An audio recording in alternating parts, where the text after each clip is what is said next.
Good morning! Dito tayo ngayon sa Antipolo. Bibili tayo ng Benda 500. Ito yung pinakabago ngayon. So, Napoleon to. Meron kasing dalawang ano ito, isa Chimichurri something. Pero ito yung Napoleon. Chinchilla yung pala.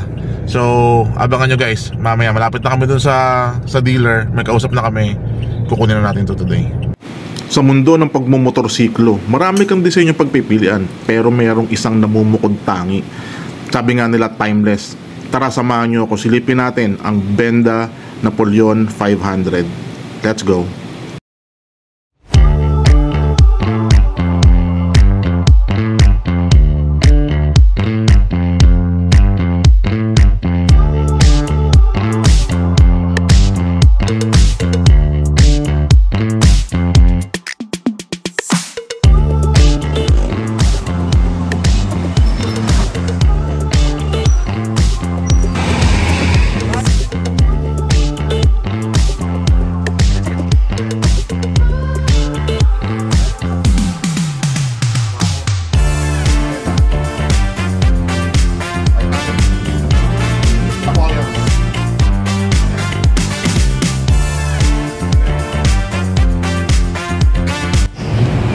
What's up mga ka-Brum-Brum Menosa? Yun tayo ngayon sa Benelli Antipolo. Ito na, kitang-kita na natin. Hawak kamay na natin ang ating Napoleon Bobber 500. So napaka-angas nito. Ang Benda Napoleon Bobber 500 ay may 450 cubic meter displacement, pero sa papel 500cc ang nakasulat dito. Ito ay may 6-speed transmission, liquid cooled, kaya hindi ka nakakabahan sa traffic. Meron siyang max torque na 42 Newton meters at 6,700 RPM, at meron siyang max power na 37 kilowatt at 8,500 RPM. Para sa mga hindi nakakalam, okay na po yan para sa cruiser bobber type. Meron din siyang sleeper clutch para yan pag nag-engine brake tayo, hindi siya basta-basta mag-over rev.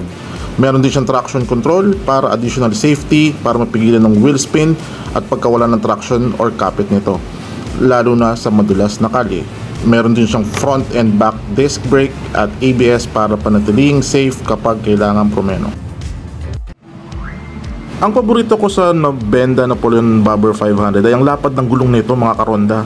Ang harap nito ay may parang panglikod ng ibang big bike na may lapad na 150/80/16, at ang likod nito ay may sukat na 180/65/16. Grabe naman yan. Ang mga ilaw nito ay gumagamit na rin ng LED sa kanyang headlight, signal light at tail light. Ang panel nito ay naka-TFT display or thin film transistor na napakaliwanag, na kahit tanghalin ng tapat, kitang-kita mo ang display ng gauge.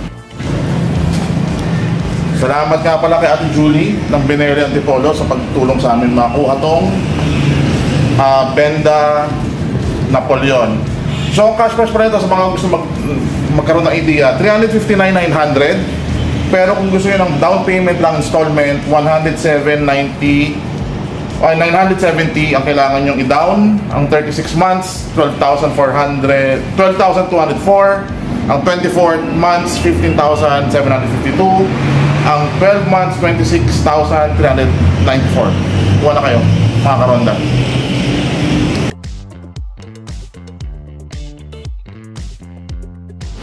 So ayun na nga mga karonda puwersa, nabayaran na natin at iuwi na natin ang ating Napoleon 500. Tulad ng pangako ko, i-review ko pa to sa paggamit ko sa kanya. Honest review, abangan nyo.